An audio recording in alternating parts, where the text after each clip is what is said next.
Assalamualaikum warahmatullahi wabarakatuh. Bertemu kembali kita dalam tajuk pengoksidaan dan penurunan di bawah subtopik pemindahan elektron pada satu jarak. Dalam tindak balas redox, ejen penurunan akan mendermakan elektron kepada ejen pengoksidaan. Elektron yang dipindahkan daripada ejen penurunan kepada ejen pengoksidaan. Ejen pengoksidaan dan ejen penurunan ini akan dipisahkan oleh suatu elektrolit dalam satu tiub U, di mana elektron yang dipindahkan dari ejen penurunan kepada ejen pengoksidaan akan melalui wire pada litar luar. Ini gambar raja pemindahan elektron pada satu jarak menggunakan tiub U. Apa yang penting, kita kena ada ejen penurunan di mana bahan tersebut akan mengalami pengoksidaan dan dia mengalami kehilangan elektron. Satu lagi, kita ada ejen pengoksidaan di mana bahan tersebut mengalami penurunan dan menerima elektron. Kedua-dua ejen pengoksidaan dan penurunan ini dipisahkan oleh satu elektrolit. Kebiasaannya ialah asid sulfurik cair.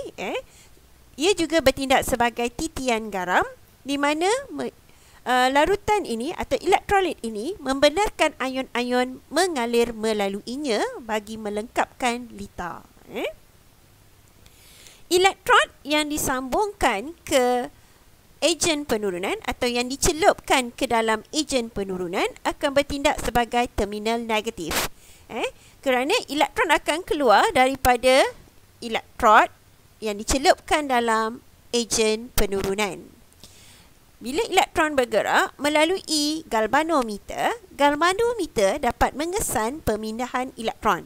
Kita akan dapati pesongan jarum galvanometer menunjukkan arah aliran elektron. Maka elektrod karbon yang dicelupkan dalam ejen pengoksidaan akan menjadi terminal positif. Pemindahan elektron pada satu jarak menggunakan ejen penurunan. Antara contoh ejen penurunan yang digunakan adalah larutan kalium bromida, larutan kalium iodida dan juga larutan ferrum 2 sulfat. Cikgu harap semua orang boleh hafal ejen penurunan ini. Ejen pengoksidaan pula ialah air klorin, air bromin, larutan ferrum 3 klorida, larutan kalium manganat 7 berasid dan juga larutan kalium dikromat 6 berasid. Semua bahan ini kita telah kenali dalam tajuk sebelum ini. Dalam tajuk halogen, penyesaran halogen, penukaran ion ferrum 2 kepada ion ferrum 3 serta ejen pengoksidaan dalam tajuk sebatian karbon. Okey, kita gunakan contoh ini. Kita diberi larutan ferrum 2 sulfat dan air bromin. Pertama sekali, kita kena kenal manakah ejen penurunan. Ya, pandai. Larutan ferrum 2 sulfat adalah ejen penurunan, maka ion ferrum 2 merupakan ejen penurunan. Ion ferrum 2 melepaskan elektron untuk menjadi ion ferrum 3. Maka ion ferrum 2 dioksidakan ataupun mengalami pengoksidaan. Setengah persamaannya, ferrum 2, ion ferrum 2 melepaskan elektron membentuk ion ferrum 3. Perubahan warna yang berlaku di sini ialah warna hijau muda, larutan ferrum 2 bertukar kepada perang kekuningan. Bila elektron dilepaskan, maka elektrod karbon akan menjadi terminal negatif. Secara tak langsung, elektrod yang dicelup dalam air bromin menjadi terminal positif. Maka elektron akan bergerak dari elektron yang dicelupkan dalam larutan ferrum 2 sulfat mengalir ke elektrod yang dicelupkan dalam air bromin, melalui litar luar. Itu adalah arah pergerakan elektron. Elektron yang telah dibawa atau dialirkan ke elektrod karbon ini akan diterima oleh air bromin. Maka air bromin merupakan ejen pengoksidaan. Air bromin akan menerima elektron daripada ion ferrum 2 untuk membentuk ion bromida. persamaan setengahnya. Bromin menerima elektron membentuk ion bromida. Perubahan warna atau pemerhatian yang kita perolehi adalah warna perang air bromin menjadi tidak berwarna. Seterusnya, menulis persamaan ion. Okey, kita lihat adakah elektronnya sama? Okey, tak sama. Bila tak sama, kita kena darabkan 2 pada ion ferrum 2 dan juga ion ferrum 3. Maka dapatlah kita persamaan ion 2 ion ferrum 2 tambah bromin akan menghasilkan 2 ion ferrum 3 dan 2 ion bromida. Okey, kita teruskan dengan contoh yang kedua. Kita ada larutan kalium iodida dan air bromin. Kenal pasti ejen penurunan. Okey, pandai. Ya, larutan kalium iodida adalah ejen penurunan. Maka ion iodida akan melepaskan elektron membentuk iodin. Ion iodida mengalami pengoksidaan. Okey, tuliskan persamaan setengahnya. Iodida menjadi iodin. Okey, pandai. Apakah perubahan warna yang berlaku? Ya, tidak berwarna menjadi perang. Okey, jadi elektron yang dicelup dalam larutan kalium iodida akan bertindak sebagai terminal negatif. Okey, jadi elektron akan bergerak daripada elektron karbon yang dicelup dalam larutan kalium iodida ke elektron yang dicelup dalam air klorin melalui litar luar. Okey.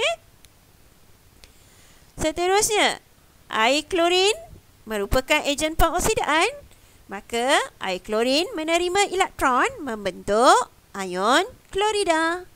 Setengah persamaannya. Sepemerhatian, kita akan dapati warna kuning pucat menjadi tidak berwarna. Okey, seterusnya persamaan ion. Elektronnya sama. Jadi, bahan tambah bahan, hasil tambah hasil. So, kita dapat 2 I negatif tambah Cl2 menghasilkan I2 tambah 2 Cl negatif. Okey, kita teruskan dengan yang contoh ketiga. Kita ada larutan kalium manganat 7 berasid dan larutan ferrum 2 sulfat. Kenal pasti ejen penurunan. Ya, pandai. Larutan ferrum 2 sulfat. Jadi ejen penurunan tak semestinya sebelah kiri, boleh jadi sebelah kanan. Okey. Bila kita kenal pasti ejen penurunan, bermaksud ion ferrum 2 telah melepaskan elektron membentuk ion ferrum 3. Setengah persamaannya, ion ferrum 2 melepaskan elektron membentuk ion ferrum 3. Pemerhatian, hijau bertukar menjadi perang. Warna hijau muda larutan ferrum 2 sulfat bertukar kepada perang kekuningan. Jadi elektron yang dicelup dalam larutan ferrum 2 sulfat menjadi terminal, ya, pandai, negatif. Maka elektron akan bergerak dari elektron yang dicelup dalam larutan ferrum 2 sulfat ke larutan kalium manganat 7 berasid. Okey. Melalui litar luar. Okey. Maka larutan kalium manganat 7 berasid akan jadi ejen pengoksidaan. Jadi, ion manganat 7 merupakan ejen pengoksidaan. Ion manganat 7 menerima elektron membentuk ion mangan 2. Okey, itu persamaannya. Setengah persamaan. Kalau boleh, hafallah setengah persamaan ini. Ia membentuk larutan ungu. Larutan ungu tadi adalah larutan kalium manganat 7. So, bila dia jadi ion mangan, dia jadi tidak berwarna. So, warna ungu menjadi tidak berwarna. Okey. Cukup kot untuk 3 contoh. Seterusnya ialah persamaan ion. Okey, elektronnya tak sama. Jadi, kita kena darab 5 pada ferrum. Sebab tu kita dapat persamaan ionnya. Ion manganat 7. Ion manganat 7 tambah 8 ion hidrogen. Tambah 5 ion ferrum 2 menghasilkan 5 ion ferrum 3. Tambah ion mangan 2 dan 4 molekul air. Okey, yang penting dalam pemindahan elektron pada satu jarak, kita kena kenal ejen penurunan dan ejen pengoksidaan. Seperti yang cikgu cakap tadi, kita kena hafal ejen penurunan. Ejen penurunan kita yang pertama tadi ialah larutan kalium bromida. Jadi persamaan setengahnya bagaimana? Ion bromida jadi bromin. Apa perubahan warnanya? Tidak berwarna, bertukar kepada perang. Okey? Larutan kalium iodida pun sama. Ion iodida bertukar menjadi iodin. Maka warna tidak berwarna bertukar menjadi perang. Okey? Kita dapati bahawa kedua-dua hasil ini bertukar menjadi perang. Jadi perang ni banyak.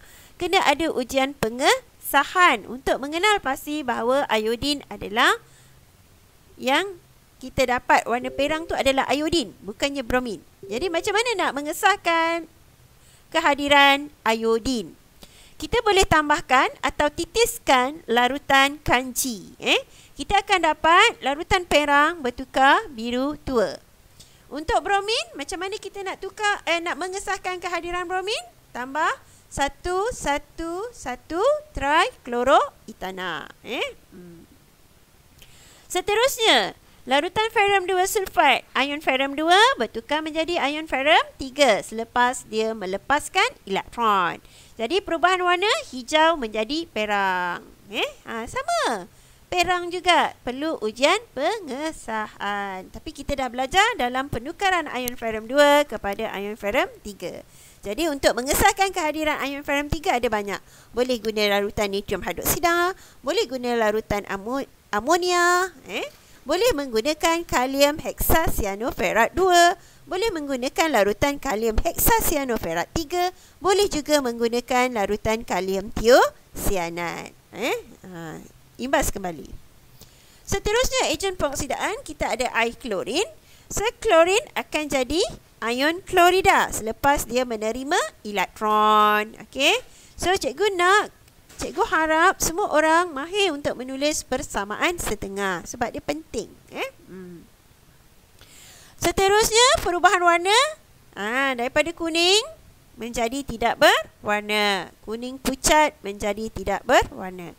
Air bromin. Jadi pada bromin, bromin akan terima elektron menjadi ion bromida. Maka warna perang bertukar menjadi tidak berwarna. Begitu juga dengan larutan ferrum 3 klorida. Ion ferrum 3 akan terima elektron membentuk ion ferrum 2. Warna perang bertukar menjadi hijau. Okey. Seterusnya larutan kalium manganat 7 berasid. Okey. Ion manganat 7 berasid akan bertukar menjadi ion mangan 2. Okey. Perubahan daripada ungu bertukar menjadi tidak berwarna. Seterusnya, larutan kalium dikromat 6 berasid. Okey. Itu persamaan setengahnya. Juga perubahan warna daripada jingga menjadi hijau. Okey. Cikgu harap semua boleh hafal persamaan setengah bagi ejen penurunan dan juga ejen pengoksidaan. Serta ingat perubahan warna serta ujian pengesahan sekiranya ada. Baik. Untuk menulis atau menyeimbangkan setengah persamaan bagi ion manganat 7 dan ion dikromat. Ini yang untuk tak suka hafal. So ion manganat 7 dia mesti menghasilkan ion mangan 2. Dan bila ada oksigen dekat manganat, dia akan hasilkan air H2O. Ada berapa oksigen? Ada 4. Jadi kita akan darab dengan 4.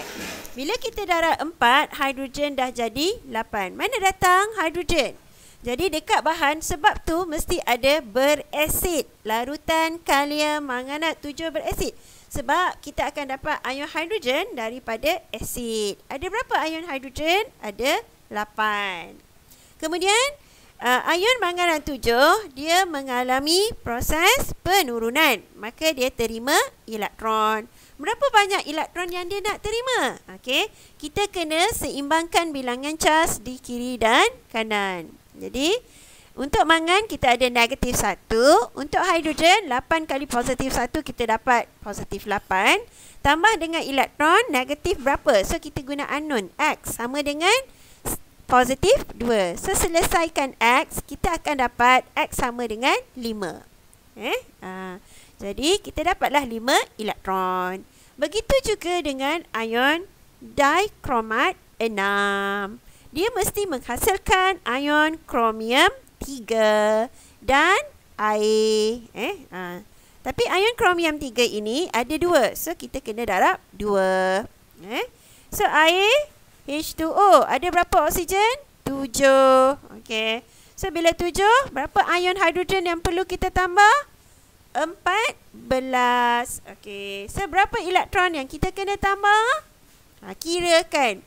Negatif 2 tambah 14 positif tambah negatif X tambah salah. Sama dengan 2 kali positif 3. Okey, selesaikan, dapatkan nilai X. So X kita dapat positif 6. Maka tambah 6 elektron. Okey?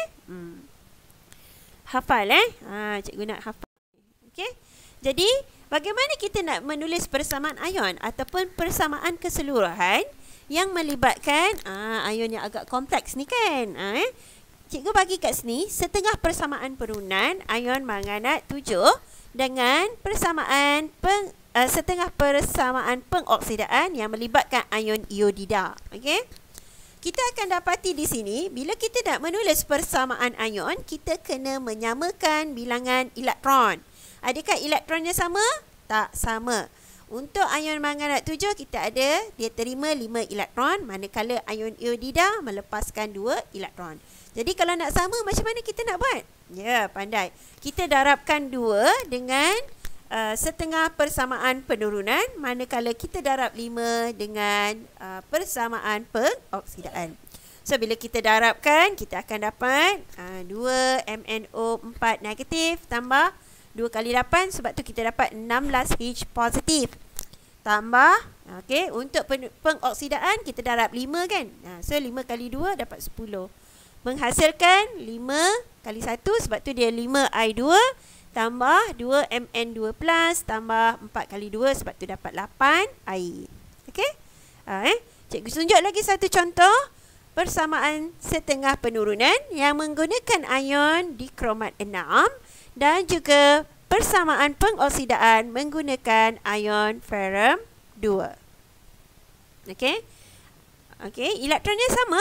Tak sama. Okey? Ni lagi simple lah, senang sikit di mana ion ferrum 2 dia melepaskan 1 elektron. Jadi nak samakan dia, maksudnya kita kena darab 6 persamaan setengah pengoksidaan. Jadi persamaan ion yang kita dapat untuk ion kromium dan ion hidrogen sama, cuma tambah dengan 6 darab ion ferrum 2. Kita panggil perkali sebenarnya. Menghasilkan 6 ion ferrum 3 tambah 2 ion kromium dan 7 molekul air. Okey, itu saja untuk hari ini. Kita jumpa lagi di kelas yang akan datang.